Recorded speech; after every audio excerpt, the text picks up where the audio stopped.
So, time to talk about Medusa and her skill buff. I think in a vacuum, her buff is pretty good, but when you take it in context, it's definitely not as strong as it can be.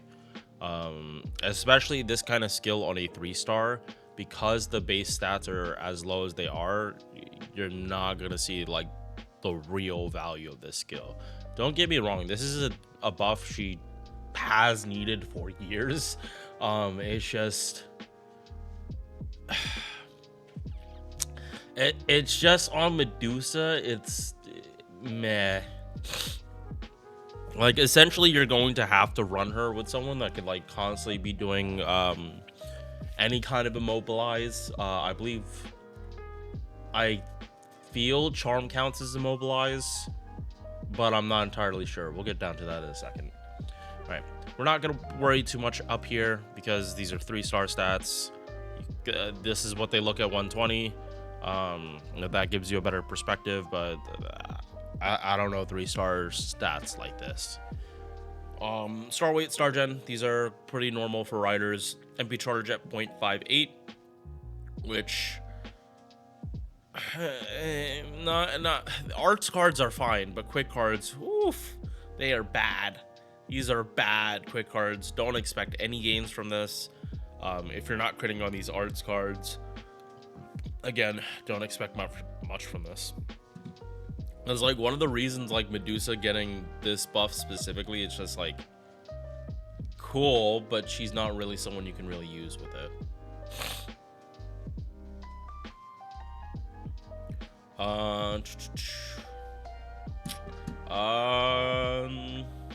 Anything else up here?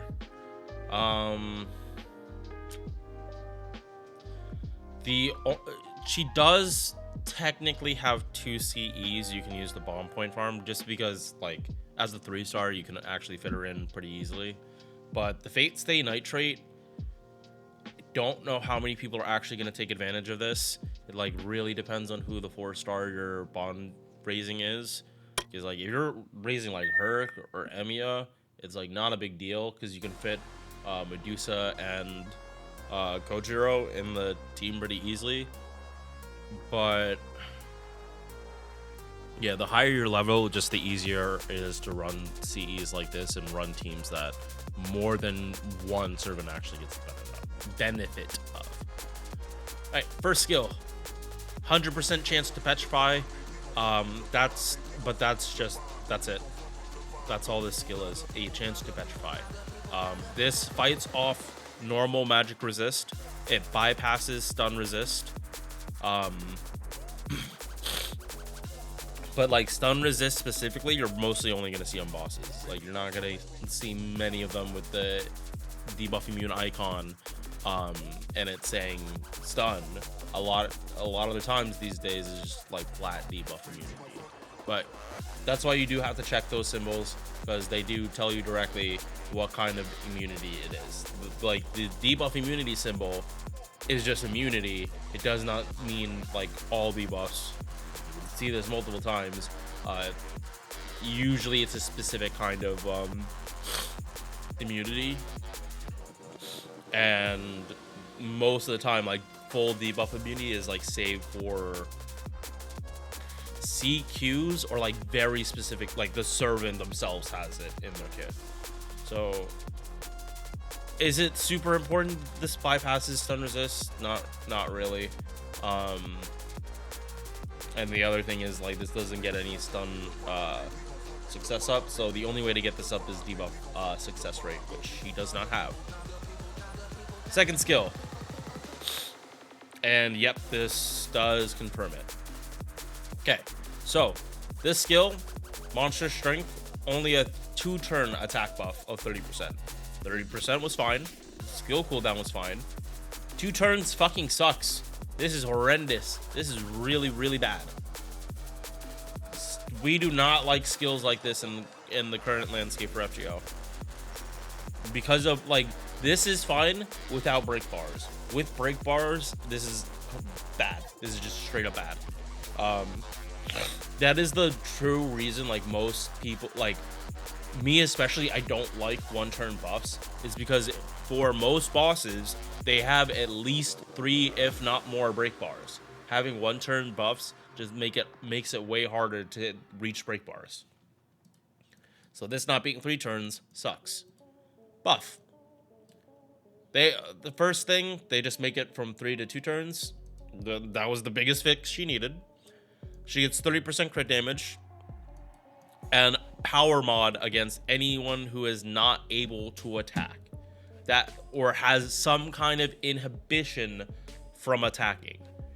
Kind of have to be specific about that because noticeably skill seal and MP seal are not here. These 5 specifically are the enemy cannot take an action, while these 4 are the enemy can't take a certain kind of action.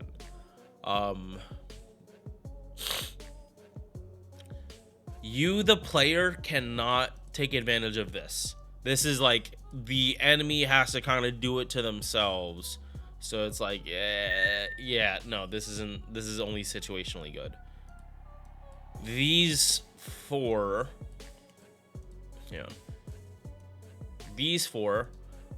stun or anything that's like stun, stun, petrify, bound. You can get this from terror, but only the stun part of terror. Because that part does count as a stun. Unlike Abigail, which I believe gets the power mod from the clock, not the actual stun icon. But Pigify, specific to Cersei, are you going to use Cersei with Medusa? I mean, one's AoE, the other single target, and Cersei actually can go 0 to 100. So it wouldn't be the worst thing. You could do it. I'm just saying that's probably not the best option. But yeah, overall, the skill just gets so much better. This looks like a skill on a 4-star at the very least. But the thing is, it does mean you basically have to run her with someone that can do these a lot, which is a big ask. And here's another thing that just makes her doing multi-core bad. This battery is only 20%. This should be a 30, or they should make this AoE. And I'm at this point, I want this to be 30. And maybe add another effect, because you're not looping with this character. This character cannot loop. Same exact fucking problem as Astolfo, but we'll get back to that later. 20% battery static, and the MP gen goes up to 30%. Good, crazy that they actually had this off rip. Like, this was just a thing that was in the game, because this is the standard. But Medusa doesn't have a quick buff. Her battery is only 20, and her MP is unloopable. There is no conceivable way you can actually loop with Medusa's MP, not unless you're using double Summer Chloe. And I'm saying double Summer Chloe because that's the only way you're gonna have enough charge to even get her anywhere close to the finish line. Like, you are basically Buster farming with this character. That's how bad her refund is. Astolfo is easier to loop with than Medusa. Anyone that's tried to farm with Astolfo knows you're basically Buster farming at that point. You have to plan for him not to have refund. I think I think Medusa does the job better as a farmer than Astolfo, but only because Medusa actually can do good crits if you let her card. But Astolfo still, his kit is a mess. It's a mess. That's pretty much all you can say. Like, this is all, like, you would not use either of them for farming, but at least this one has this skill. Astolfo has, like, his monstrous strength, and I don't even remember how long that lasted, because it might just be 1 turn. Yes, no, okay, yeah. Yeah, if I actually had to like put a bullet to my head, who would be better at multi-core, Astolfo or Medusa, I would say Medusa, but they're both pretty bottom of the barrel. It's like both of these are like, Astolfo is carried by his 50 battery. The fact that he has a 50 battery just makes it easier. And obviously him being a 4-star as well, but Medusa just has a better skill for doing damage. It's just like her doing damage is the issue. Passive 17.5% debuff res, 6% crit damage, 11% quick up, divinity for tickle. This is a 3-star. If you do not have enough coins to get all these, well, on JP there's a 100 roll button. Get to it. MP, this got buffed very not as early as it could have been, because this is after she at least got her skill 3 enabled.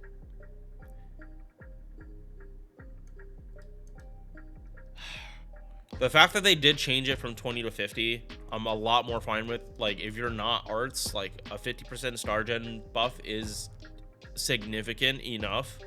Arts is the only card type that actually needs at 100. This just makes genning more stars easier. But again, I cannot say this enough.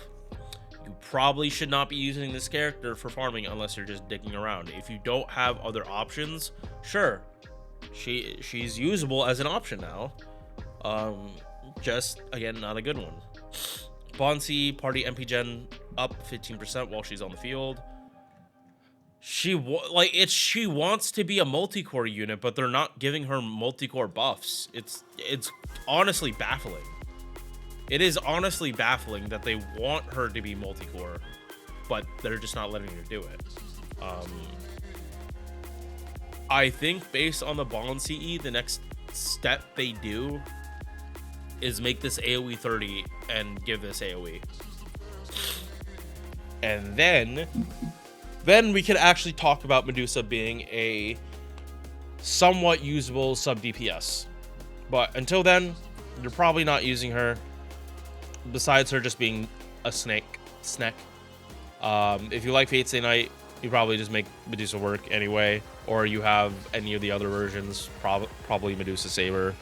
But yeah, just thought I'd get this out. This is the only recorded video today, and tier list should be out as well. I promise. No matter what I've been saying on community, I promise I'm going to try to get the tier list out today. All right, peace. Thank you for making it to the end of this video. If you enjoyed, drop a like or sub. Hope to see you in the next one. Peace.